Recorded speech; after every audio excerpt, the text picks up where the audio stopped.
Hampa ingat lagi tak video yang aku belanja hamba Allah ni, burger? Nama dia Hashim. Dia ni memang istimewa lah. Siapa duduk Bukit Katil ataupun Duyung memang kenal sangat lah dia ni siapa. Aku kenal dia pun dekat tempat kerja. Kadang-kadang aku pergi masjid nampak dia. Dia suka power orang RM1. Ataupun dia suruh orang belanja dia, beli gula-gula ke jajan-jajan apa yang ada dekat kaunter mana-mana kedai. Video yang aku buat ni, aku nak bagi tahu dekat hamba, dia dah pun meninggal dunia pada 3 Januari 2026. Aku pun terkejut juga sebenarnya. Mula-mula tu ada orang cakap kat aku, Hashim hilang.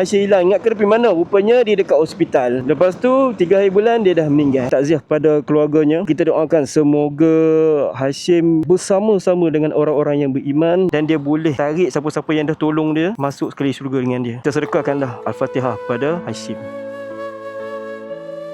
Hashim banyak duit lah. Tu, dalam dompet tu. Apa paket tu dah? Ha? Poket. Cik lah. Tu, bagi lah.